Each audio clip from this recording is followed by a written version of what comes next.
현대는 속도와의 전쟁 시대입니다. 즉, 빠른 것만이 살아남는 시대가 되었습니다. 특별히 한국 사람처럼 속도에 민감한 민족도 없습니다. 우리나라에서는 조금만 늦어도 곧 뒤처진다고 생각합니다. 우리나라를 대표하는 단어가 무엇일까? 안녕하세요, 감사합니다 라는 단어도 있겠지만 아마 빨리빨리라는 단어가 아닐까 싶습니다. 제가 애틀랜타에서 사역할 때 저희 교회가 스페니시 처치를 빌려서 예배를 드렸습니다. 그런데 그때 스페니시 분들이 저를 볼 때마다 헤이 빨리빨리 라고 말씀하십니다. 그 단어를 어떻게 알았냐고 물어보면 자기 한국 보스가 항상 자기한테 하는 말이라고 합니다. 그만큼 한국 사람들이 빨리빨리라는 단어를 많이 사용하는가 봅니다. 사실 이러한 빨리빨리의 정신은 급속적인 경제 성장을 이룰 수 있는 그러한 큰 도구가 되었을지 모릅니다. 뿐만 아니라 현대 집약 산업이며 속도가 생명인 반도체 개발이나 인터넷 서비스망, 운송 서비스 사업 등의 엄청난 발전을 이룰 수 있는 그러한 계기가 될 수 있었을 것입니다. 그러나 얻는 것이 있으면 잃는 것이 있기 마련입니다.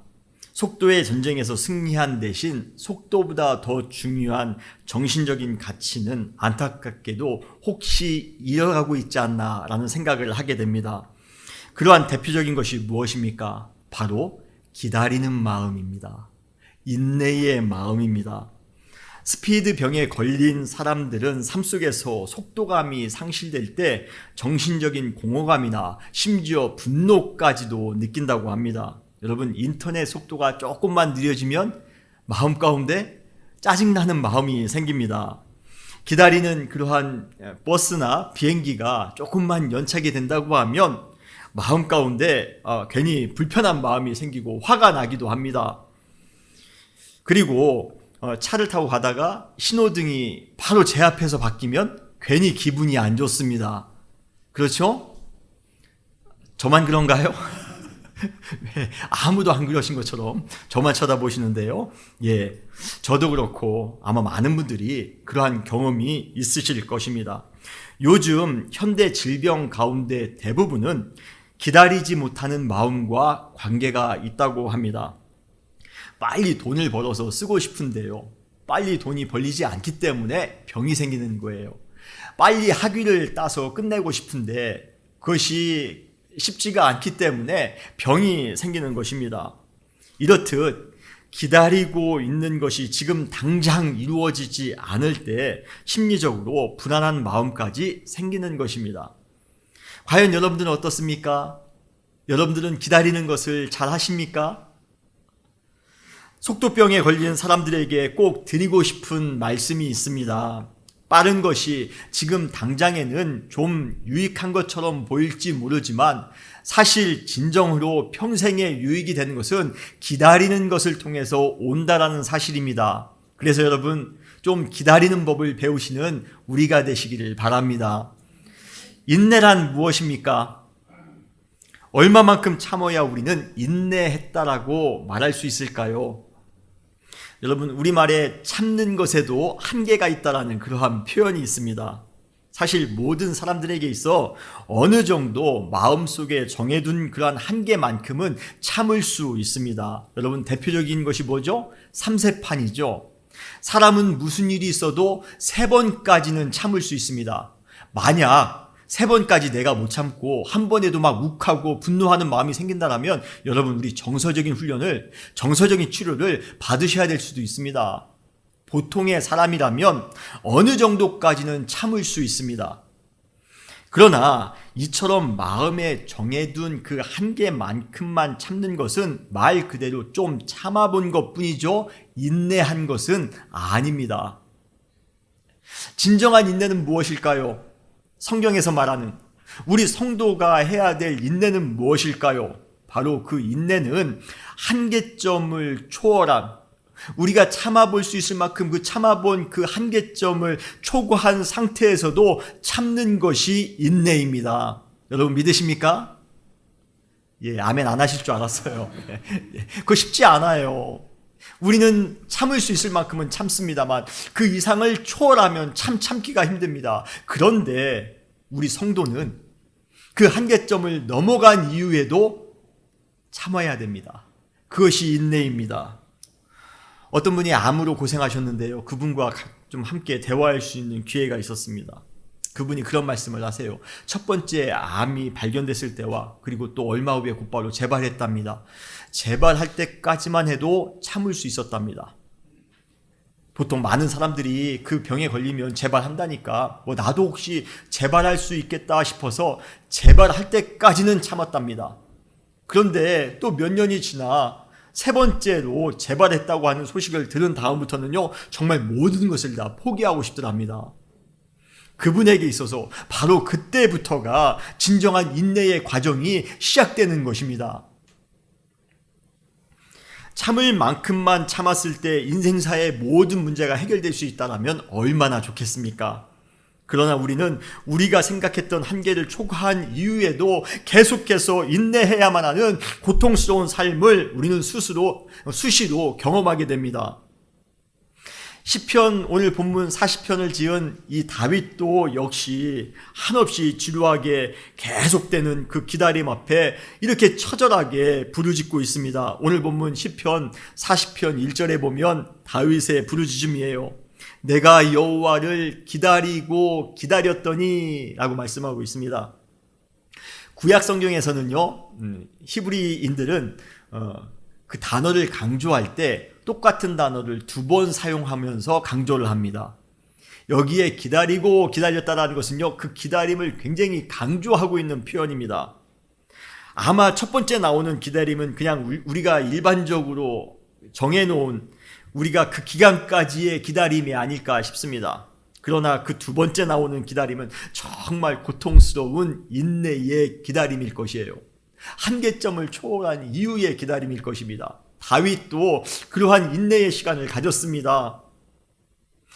그렇다면 과연 시편 40편의 이 저자인 다윗은 어떤 해결되지 않은 인생의 문제를 가지고 있었던 것입니까? 두 가지예요. 첫 번째는 무엇입니까? 인생의 본질적인 문제로 자신의 죄로 인한 고통이었습니다. 죄가 얼마나 자신을 힘들게 하는지 몰라요. 지금 다윗은 시편 40편 12절에서 자기의 죄를 솔직하게 고백하고 있습니다. 12절 보시기 바라요. 수많은 재앙이 나를 둘러싸고 나의 죄악이 나를 덮침으로 우러러 볼 수도 없으며 죄가 나의 머리털보다 많으므로 내가 낙심하였음이니이다. 죄 때문에 정말 낙심이 됩니다. 죄 때문에 너무 힘듭니다. 내 안에 존재하는 죄의 문제로 인한 고통을 세상에 존재하는 수많은 재앙의 공포와 동일하게 비유하고 있습니다. 하늘을 우러러 깨끗한 삶을 살기를 바랬건만 미움과 시기, 끝없는 탐욕과 교만, 부정적이면서 이기적인 마음, 용서하지 않고 항상 다른 사람을 판단하는 마음, 비겁하고 옹졸하고 유치한 생각들을 쉴 새 없이 내뿜으며 지독하리만큼 세속적으로 살아가고 있는 자신의 모습을 볼 때마다 마치 쓰나미나 허리케인 그리고 전염병과 같은 자연재해를 당하는 것처럼 끔찍하게 느꼈다는 것이에요. 사랑하는 성도 여러분, 자연재해나 기타 여러 다른 재앙이 두려운 줄 알면서 우리 전염병 얼마나 두려워했습니까? 그동안 여러분, 자연재해가 우리 가운데 찾아온다면 그 얼마나 무섭습니까? 여러분, 자연재해 무서운 줄 알면서, 전염병 무서운 줄 알면서 왜 내가 가지고 있는 그 유치한 죄의 모습에 대해서는 그렇게 깊게 자극을 받지 않으십니까? 그런데 다윗은 자기가 죄를 짓고 살아가는 그러한 모습이 재앙 같다라고 말씀하고 있습니다. 정말 큰 허리케인을 만나는 것 같다라고 말하고 있습니다. 토네이도 한복판에 있는 것 같은 느낌이다라고 말하고 있습니다. 여러분, 죄가 바로 그러한 것이에요. 스스로 항상 깨끗하게 살기를 바라나 영락없이 실패하고 마는 시인에게 있어서 할 수 있는 고백은 단 하나밖에 없었습니다. 오늘 본문 시편 40편 13절에 보면 여호와여 은총을 베푸사 나를 구원하소서. 여호와여 속히 나를 도우소서. 내 힘으로 이 죄의 문제를 해결할 수가 없습니다.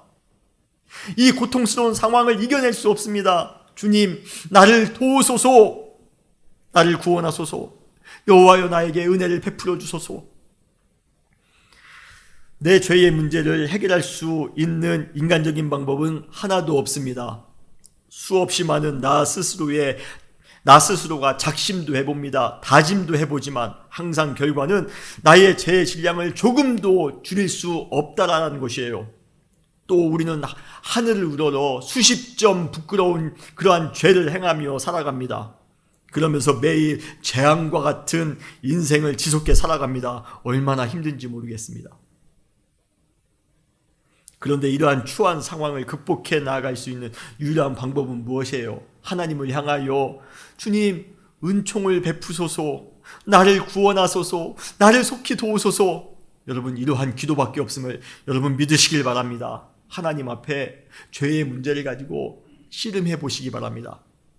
우리 안에 있는 죄, 그냥 다른 사람들이 다 짓고 사는 죄니까 나도 그냥 지으며 살면 되겠구나. 여러분, 죄에 여러분 둔감해지시면 안 됩니다. 우리 안에 있는 그 죄의 모습을 볼 때마다 정말 재앙이 닥친 것처럼 우리의 마음 가운데 고민이 있어야 됩니다. 그때 비로소 우리는 하나님을 찾을 수밖에 없어요. 주님 은총을 베푸소서. 주님이 구원해 주셔야 됩니다. 주님이 도와주셔야 됩니다. 겸손히 주님 앞에 나아가는 우리 사랑하는 모든 성도님들 되시기를 주님의 이름으로 축원합니다. 두 번째, 시인이 가지고 있는 인생의 문제는 무엇입니까? 바로 인간관계에서 오는 문제입니다. 하나님의 뜻대로 바르게 산 이유밖에 없는데요. 정직하게 살았습니다. 올바르게 살았습니다. 그런데 그에게 돌아온 것은 자기의 생명을 찾기 위해 혈안된 수많은 세상 사람들이었습니다. 다윗의 초기 일생은 한마디로 승승장구였습니다. 형제 중에 말째였지만 밭에서 양을 관리하는 목자의 삶을 아주 성실하게 살았습니다. 그리고 사무엘에 의해 미래의 왕으로서 기름 부음도 받았습니다. 상대가 되지 않을 것이라 생각했는데요. 골리앗과의 전쟁에서 이기기도 했습니다. 그래서 수많은 사람들로부터 인기도 찾게 되었습니다. 그런데 그에게 돌아온 것이 무엇입니까? 바로 쫓기는 삶이었어요. 유다 광야에서 매일같이 쫓기는 삶을 살아가게 되더라는 것입니다. 다윗이 사울 왕에게 욕 한번 해본 적 없습니다. 대든 적도 없습니다. 왕위를 노려본 적도 없습니다. 무리하게 행한 적도 없습니다. 그는 오히려 하나님의 말씀대로 살기 위하여, 그리고 하나님을 찬양하며 살기 위하여, 정직하고 공의로운 삶을 살아가기 위하여 매 순간 노력했습니다. 그런데도 불구하고 그에게 찾아온 것은 자기의 생명을 찾기 위해 돌아다니는 사람들 뿐이라는 것입니다. 얼마나 두려웠겠습니까? 얼마나 두려웠겠어요? 그냥 술래잡기 놀이하는 거 아닙니다. 잡히면 죽는 것이에요. 하루하루 자기를 죽이기 위해서 찾아다니는 그러한 수많은 사람들, 그 사람들의 소식을 들을 때마다 마음이 무너지는 것 같습니다. 세상의 어두움이 빛의 자녀들을 미워할 것이라 예상은 했지만 막상 그러한 일이 자신의 삶 주변에서 실제로 일어났을 때 생기는 낙담은요, 이루 말할 수 없을 만큼 고통스럽습니다. 그래서 그가 이렇게 기도합니다. 오죽했으면 이런 기도를 했을까 싶어요. 시편 40편 14절로 15절에 보면 내 생명을 찾아 멸하려 하는 자는 다 수치와 낭패를 당하게 하시며 나의 해를 기뻐하는 자는 다 물러가 욕을 당하게 하소서. 나를 향하여 하하하하 하며 조소하는 자들이 자기 수치로 말미암아 놀라게 하소서. 얼마나 힘들었으면 이러한 기도를 했을까. 여러분, 시편을 읽으시면 그러한 다윗의 마음을 우리는 느낄 수가 있습니다. 주님의 뜻대로 살아가다 보면 사람들로부터 뜻하지 않은 애매한 고난을 당할 수도 있습니다. 신앙생활을 하면서 진리를 쫓아 살아가는 것, 깨끗한 삶을 살아가는 것을 방해하는 무리를 우리는 꼭 만나게 됩니다. 여러분, 영화나 드라마에 보면 그런 내용 있지 않습니까? 조폭들 나오는 그러한 드라마나 영화 보면 같이 못된 짓을 하다가 그 중에 어느 한 조직원이 이제 좀 마음 착하게 먹고 바르게 살겠다라고 그 조직을 나오면 그 조직을 배신했다고 하면서 복수합니다. 마찬가지로 세상에서 같이 세상의 마인드 가지고 똑같이 그 진흙탕에서 우리가 살아갔는데요. 그런데 주님을 믿고 거룩한 백성으로 선하게 살겠다고 세상으로 나와 성도의 삶을 산다고 했을 때 세상 사람들이 방해하는 것, 여러분 너무 당연합니다. 시대가 악할수록 선을 행하며 사는 것이 비정상적인 것처럼 취급을 받습니다. 공의가 무너진 시대에서 공의롭게 살아가는 것, 정의를 위해 살아가는 것이 오히려 따돌림의 원인이 됩니다. 거짓된 것이 마치 진리인 양 당당하게 주장하며 살아갑니다. 복음을 전하는 그러한 사람들을 조롱하며 핍박합니다. 시대가 다 악하다라는 증거입니다. 그래서 예레미야와 이사야 선지자 같은 분들은 올바른 말을 하고 올바른 삶을 살았다라는 이유로 고난을 당했던 것이에요. 그리고 사도 바울도 복음을 전하는 과정에서 얼마나 많은 환난과 얼마나 많은 고난을 당했습니까? 여러분, 이것이 바로 올바른 삶을 살아가는, 거룩한 삶을 살아가는 성도들의 아픔입니다. 여러분, 그런 아픔 다 가지고 계시죠?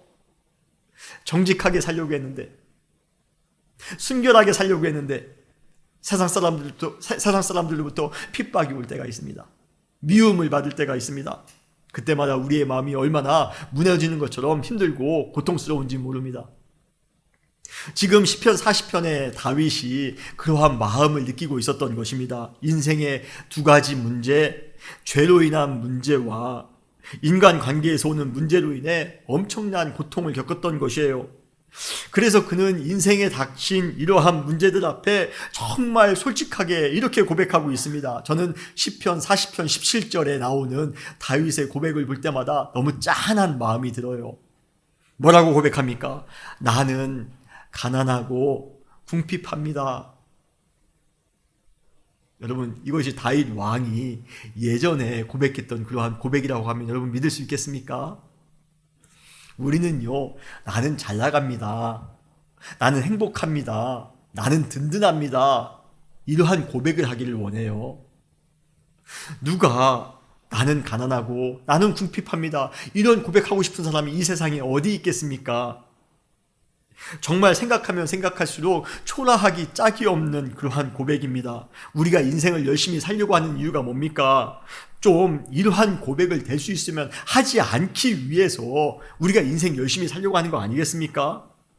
우리는 세상을 살면서 돈을 많이 벌어 좀 떵떵거리며 살고 싶습니다. 귀향이면 아무 걱정 없이 풍족한 삶, 특별히 다른 사람들부터 좀 부러움을 받을 만한 그러한 삶을 살았으면 좋겠습니다. 그러나 지금 이 천하의 다윗이 이 세상에서 가장 불쌍한 고백을 하고 있어요. 나는 가난합니다. 나는 궁핍합니다. 그러나 그러한 다윗의 고백이 결코 초라한 고백이 아닌 이유는 그는 그 이후에 자신의 연약함을 극복할 수 있는 그러한 방법을 이미 알고 있었기 때문입니다. 그 방법이 무엇입니까? 바로 하나님을 의지하는 것입니다. 할렐루야. 나는 지금 가난하고 나는 궁핍하고 나는 연약합니다. 나는 아무것도 할 수 없습니다. 그런데 그래도 나는 항상 자신이 있습니다. 감사합니다. 기쁨이 넘칩니다. 왜입니까? 나는 주님을 의지하기 때문이랍니다. 오늘 본문 시편 40편 17절에 보면 주께서 나를 생각하시오니 주는 나의 도움이시오 나를 건지시는 이시라 라고 말씀하고 있습니다. 다윗은 하나님께서 자신과 함께 하셔서 도움과 구원이 되어주신다라면 모든 문제가 온전히 해결될 수 있을 것이라 그는 확신했던 것입니다. 그는 지금까지 자기를 괴롭혔던 죄의 문제, 그리고 도저히 자신의 힘으로 해결할 수 없다라고 생각했던 모든 인간관계의 문제도 해결해 주실 수 있는 분은 오직 한 분이십니다. 바로 우리의 구원이 되시며 우리의 도움이 되시는 주님이십니다. 그는 그 사실을 알고 주님을 믿고 주님을 의지했던 것입니다. 삶의 어떠한 상황 속에서도 여러분 하나님만을 의지하며 살아가시는 우리 모든 성도님들이 되시기를 주님의 이름으로 축원합니다. 나의 힘으로 할 수 있는 것은 하나도 없습니다. 그러나 내 안에 계시는 하나님은 너무나도 강하시기에 그 주님을 의지하며 살아갈 때에 모든 것이 가능한 줄 믿으시길 바랍니다. 천지를 만드신 하나님이세요. 우리를 구원해 주신 하나님이십니다. 못하는 것이 하나도 없는 전능하신 하나님이십니다. 우리를 인도하시는 목자 되신 하나님이세요. 그리고 만군의 왕 되신 하나님이십니다. 그러한 주님께서 우리와 함께 하시는데요. 그래서 우리를 도와주시겠다. 그리고 우리를 건지시는 분이 되시겠다. 우리에게 말씀해 주시는데요. 우리가 그러한 분을 의지하며 살아갈 때 우리의 모든 문제가 되지 않을 것입니다. 그러한 믿음의 삶을 살아가시는 우리 모든 성도님들 되시기를 주님의 이름으로 축원합니다. 그런데 그러한 사실을 알고 있다고 해서 우리의 모든 문제가 현실적으로 온전하게 해결되는 것은 아니라는 것입니다. 우리가 하나님을 의지하며 살았는데요. 하나님만 바라보며 살아가는데요. 그렇다고 해서 우리의 삶의 문제가 곧바로 해결되지는 않더라는 것이에요. 그래서 지금 다윗도 하나님을 향하여 필사적으로 이렇게 기도하면서 시를 마감하고 있습니다. 시편 오늘 본문 40편 17절 제일 마지막에 뭐라고 기록되어져 있습니까? 나의 하나님이여 지체하지 마소서. 이것이 마지막 문장입니다. 시편 40편은 다른 시들과 비교해 한 가지 큰 차이점이 있습니다. 다른 점이 있습니다. 바로 결론이 나지 않은 상태로 기도의 응답이 없는 상태에서 그냥 하나님께 기도만 하다 끝난다라는 것입니다. 한마디로 계속해서 인내가 진행 중인 시라는 것이에요. 결론이 아직 없는 시입니다. 드라마나 영화를 볼 때마다 제일 맥 빠지는 경우가 있습니다. 언제죠? 마지막 에피소드가 다 끝났습니다. 종영이 됐는데도 불구하고 결론이 나지 않는 상태로 드라마나 영화가 끝날 때 우리 참 맥 빠지지 않습니까? 문학 용어로 그것을 열린 결론이라고, 열린 결말이라고 말하는데, 여러분 현실에서도 답이 없어서 답답할 때가 많은데 영화나 드라마마저도 답을 주지 않을 때면요, 저는 개인적으로 오히려 더 답답함을 느낍니다. 저는 모든 그 감독님들과 모든 연출자님들에게 부탁을 드려요. 제발 좀 답 좀 정확하게 내주셨으면 좋겠습니다. 그렇지 않으면요, 이게 드라마를 다 본 다음에 괜히 찝찝한 마음이 생깁니다. 그런데 오늘 시편 40편이 그러한 시입니다. 기도를 했으면 좀 어떻게 응답됐다라고 좀 속 시원하게 결론을 내주었으면 좋겠는데요. 그러나 다윗은 응답에 관해서는 오늘 아무런 말이 없습니다. 그냥 기도만 하고 마지막에 주님 지체하지 마소서 하면서 계속 인내의 기도만 하면서 이 시편을 지금 끝내고 있다는 것이에요. 그러나 지금 당장 다윗의 문제가 해결된 것은 아니지만 그는 인내하는 마음으로 기다리면 언젠가는 주님께서 귀를 기울이시고 자신의 부르짖음을 들어주실 것이라 그는 믿었습니다. 오늘 본문 시편 40편 1절에 보면 내가 여호와를 기다렸더니 귀를 기울이사 나의 부르짖음을 들으셨도다 라고 말씀하십니다.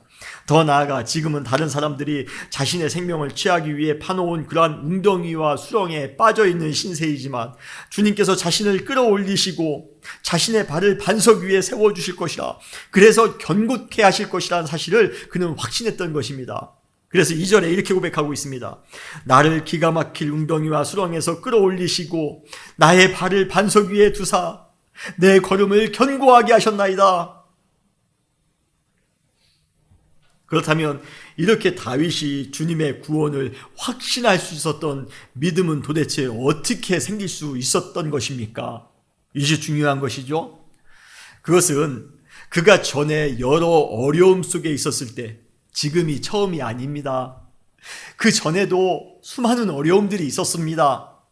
그런데 전에 있었던 그러한 어려움 속에서도 주님의 은혜와 주님의 기적으로 항상 구원받았던 그 과거의 경험들이 많이 있었기 때문에 그렇습니다. 오늘 본문에 보시면 시편 40편 5절에 보시면 이렇게 고백합니다. 여호와 나의 하나님이여, 주께서 행하신 기적이 많고 우리를 향하신 주의 생각도 많아 누구도 주와 견줄 수 없나이다. 내가 널리 알려 말하고자 하나 너무 많아 그 수를 셀 수도 없나이다 라고 말씀하고 있습니다. 하나님께서 과거에 자기를 구원하셨던 그러한 기적과 같은 일들이 너무 많다는 것이에요. 그래서 셀 수가 없다라는 것입니다. 그러고 보니 1절에서 나의 부르짖음을 들으셨도다. 그리고 2절에 보면 끌어올리시고 견고하게 하셨도다. 여기에 사용된 모든 동사는 그 주어가 누구입니까? 바로 하나님입니다. 그리고 그 동사의 시제는 무엇입니까? 다 과거입니다. 다시 말해 시편 40편 1절로 5절에 나오는 모든 내용은 다윗의 희망사항이 아니라 다윗이 그의 과거의 삶 속에서 이미 경험했던 실제 하나님의 구원의 응답, 주님께서 행하셨던 그러한 기적들의 내용인 것입니다. 그는 과거에 주님께서 행하신 놀라운 구원의 역사를 경험했기에 비록 그에게 지금 엄청난 고난과 엄청난 아픔이 찾아왔을지라도 주님께서 또 과거와 같이 자기를 또 한번 구원해 주실 것이라 확신할 수 있었던 것입니다. 사랑하는 성도 여러분, 지금 우리의 삶 가운데 여러 어려움이 찾아왔다고 힘들고 어려운 그러한 마음을 가지고 살아가십니까? 여러분, 기죽거나 낙심하지 마시기 바랍니다.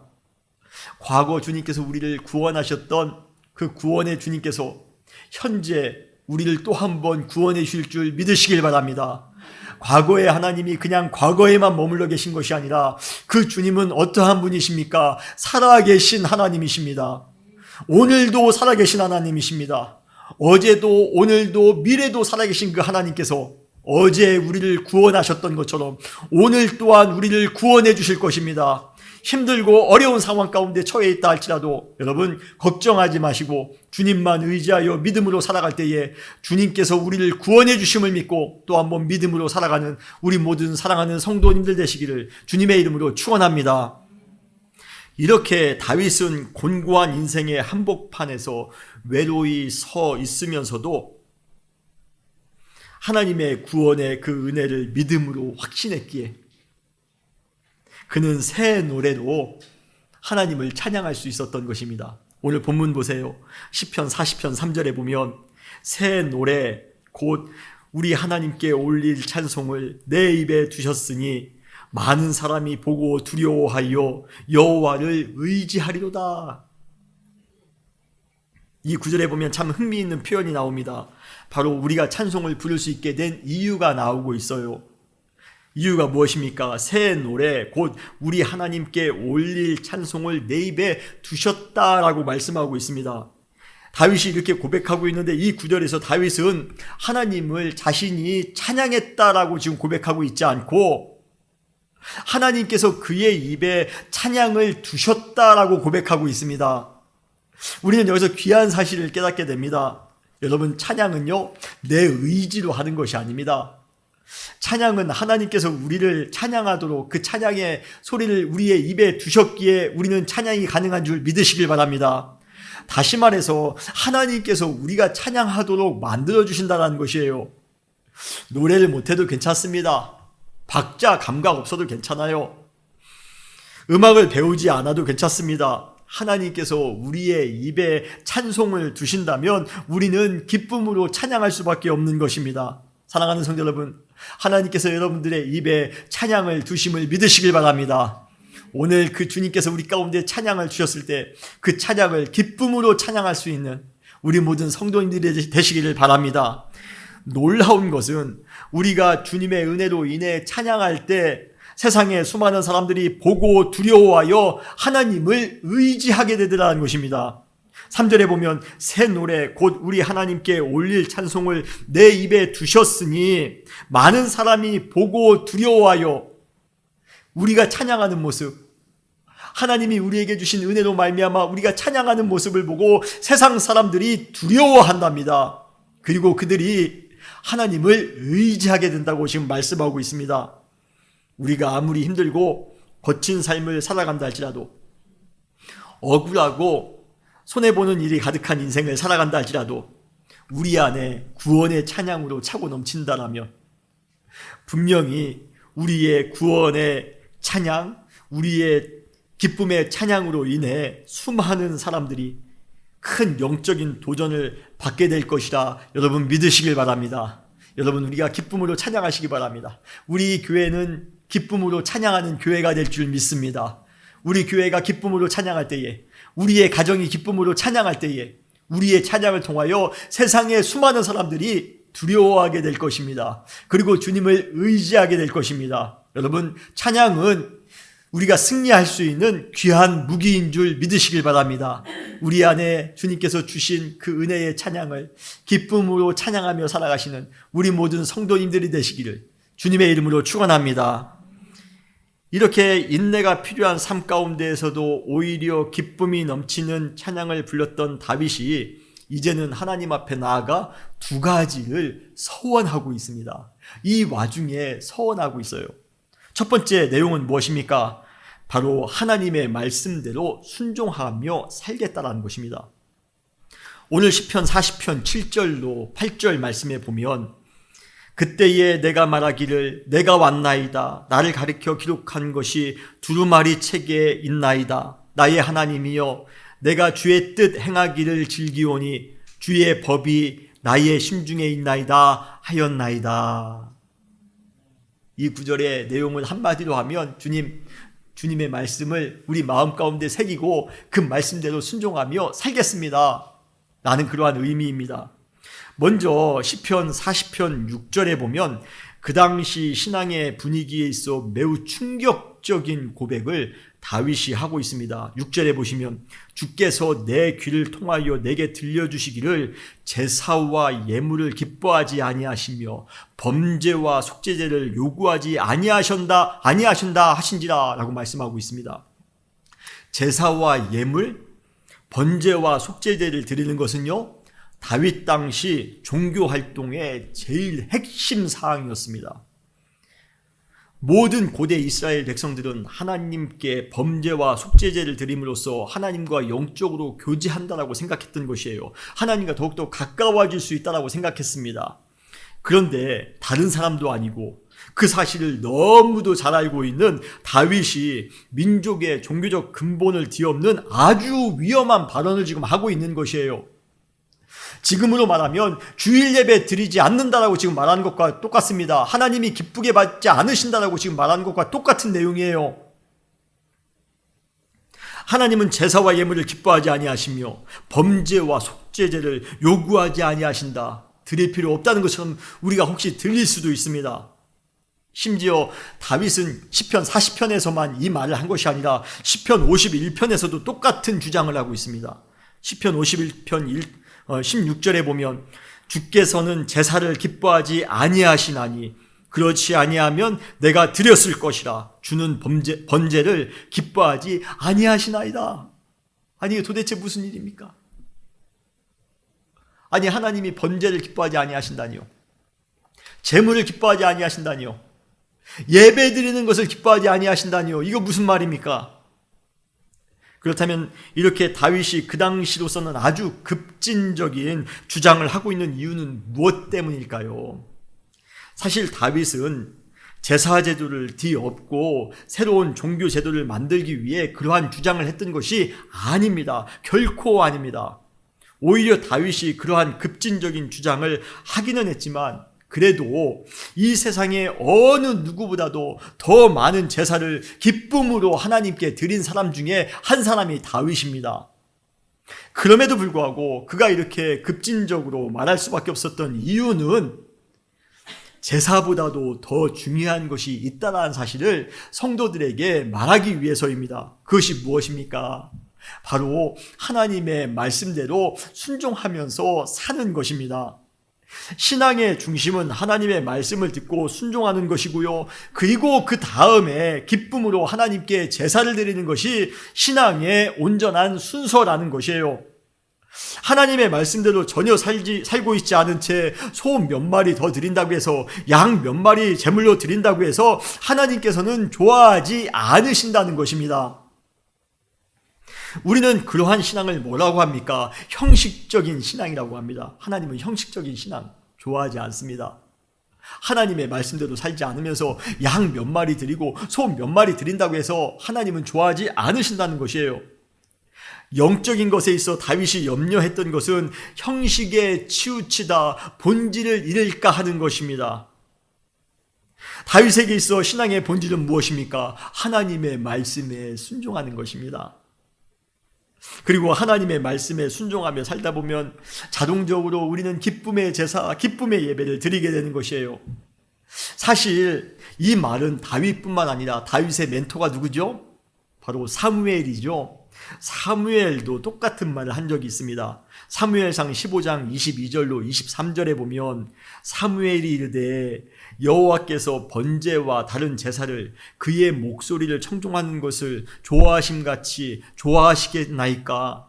순종이 제사보다 낫고 듣는 것이 순양의 기름보다 나으니 이는 거역하는 것은 점치는 자와 같고 완고한 것은 사신 우상에게 절하는 죄와 같음이니이다 라고 말하고 있습니다. 여러분, 순종이 제사보다도 삽니다. 형식이 우선이 아니라 먼저 하나님의 말씀대로 살아가는 것이 우선이랍니다. 다윗은 하나님께서 기뻐하시는 것이 무엇인지를 정확하게 알았습니다. 바로 하나님의 말씀대로 순종하는 것이었습니다. 그래서 그는 하나님의 말씀대로 살겠다라고 지금 서원하고 있는 것입니다. 하나님께서 제일 좋아하시는 것은 하나님의 말씀대로 살아가는 그러한 우리의 모습임을 여러분 깨달으시고 하나님의 말씀을 우리 마음 가운데 새기고 그 말씀대로 살아가기로 또 한 번 다짐하시는 우리 모든 성도님들이 되시기를 주님의 이름으로 축원합니다. 형식적인 신앙이 아니라 정말 우리가 뜨거운 신앙을 하기 위해서 제일 중요한 것은 먼저 하나님의 말씀대로 살아가는 것이에요. 하나님이 사랑하라 했으면 사랑해야 됩니다. 하나님이 섬기라 했으면 섬겨야 됩니다. 하나님께서 위로하라 했으면 위로해야 됩니다. 여러분, 하나님의 말씀에 먼저 순종하며 살아가시는 우리 모든 성도님들이 되시기를 바랍니다. 두 번째 다윗이 했던 서원은 무엇입니까?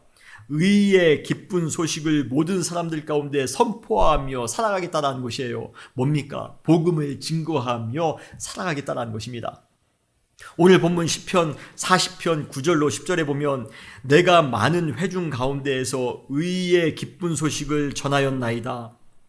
여호와여, 내가 내 입술을 닫지 아니할 줄 주께서 아시나이다. 내가 주의 공의를 내 심중에 숨기지 아니하고 주의 성실과 구원을 선포하였으며 내가 주의 인자와 진리를 많은 회중 가운데에서 감추지 아니하였나이다 라고 말씀하고 있습니다. 이 구절을 읽으면서 한 가지 느껴지는 것이 있습니다. 그것은 바로 기쁜 소식을 전하겠다라는 다윗의 모습이 그냥 마지못해서 하는 것이 아니라 정말 적극적으로 하고 있다는 것이에요. 그는 의의 기쁜 소식을 전하기 위해 그의 입술을 결코 닫지 않을 것이랍니다. 그것뿐만 아니라 주의 성실과 구원을 선포할 것이랍니다. 그리고 주의 인자와 진리를 감추지 않을 것이다 라고 말하고 있습니다. 여러 번에 걸쳐서 여러 번의 동사를 사용하여 그는 어떻게 해서든지 복음을 전할 것이다, 자기의 적극적인 마음을 표현하고 있다는 것이에요. 복음을 전하는 것 여러분 결코 쉽지 않은 사명입니다. 그러나 하나님의 구원의 기쁨을 다윗처럼 적극적으로 전하며 살아갈 수 있는 우리 모두가 되시기를 주님의 이름으로 축원합니다. 하나님의 능력을 제일 역동적으로 체험할 수 있는 곳이 있다면 바로 복음을 전하는 그 현장입니다. 우리가 복음을 전하는 그곳에서 우리는 하나님의 놀라운 역사를 체험하게 되실 것입니다. 우리가 복음의 소식을 전할 때 담대하게 그 복음을 전할 수 있도록 주님께서 우리에게 능력을 주실 것이며, 우리가 그 말씀을 들을 때에 변화되는 그러한 영혼들을 만나게 될 것입니다. 사랑하는 성도 여러분, 다윗이 고백했던 것처럼, 서원했던 것처럼 우리도 나아가 복음을 증거하며 살아갈 수 있는 우리 모든 성도님들이 되시기를 주님의 이름으로 축원합니다. 마지막으로 시편 40편을 읽으면서 한 가지 중요한 교훈을 깨닫게 됩니다. 그것은 진정한 신앙의 헌신, 진정한 신앙의 다짐은 인내의 기간이 끝난 다음에, 하나님이 우리에게 다 좋은 것으로 응답해 주신 다음에 하는 것이 아니라, 인내의 그 한 가운데에서조차도 하나님을 향하여 우리는 헌신해야 되며 우리는 서원해야 된다는 것입니다. 어떤 사람은 자신의 문제가 해결된 다음에, 고난의 문제가 다 해결된 다음에, 우리의 모든 인생의 문제가 해결된 다음에 그때 헌신하겠습니다 말하는 분들이 계십니다. 그러나 진정한 헌신은 고난 가운데에서부터 하는 것이 진정한 헌신인 줄 믿으시길 바랍니다.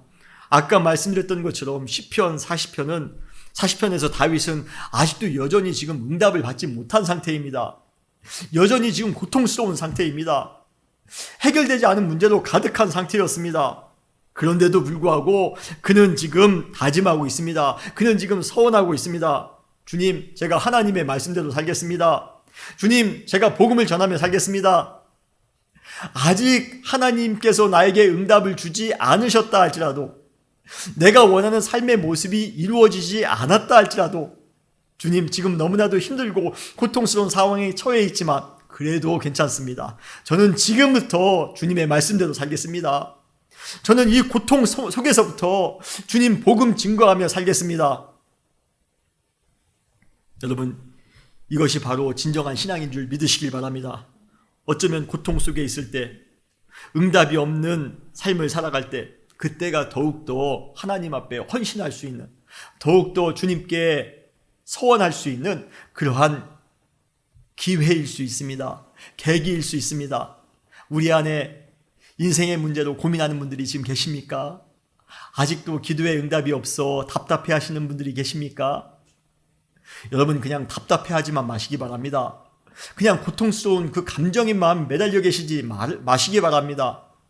오히려 그때가 하나님의 말씀에 순종할 때입니다. 오히려 그때가 하나님의 복음을 증거할 때입니다. 더욱더 주님의 사명을 감당할 때입니다. 우리가 어떠한 상황에 처해 있든지, 주님, 오늘 이 시간부터 주님의 말씀대로 살기로, 지금 이 순간부터 주님의 복음을 증거하며 살기로 다짐하겠습니다. 헌신하겠습니다. 다윗과 같은 그러한 소원과 다짐이 우리 사랑하는 모든 성도님들에게 있으시기를 주님의 이름으로 축원합니다. 다 같이 기도하시겠습니다.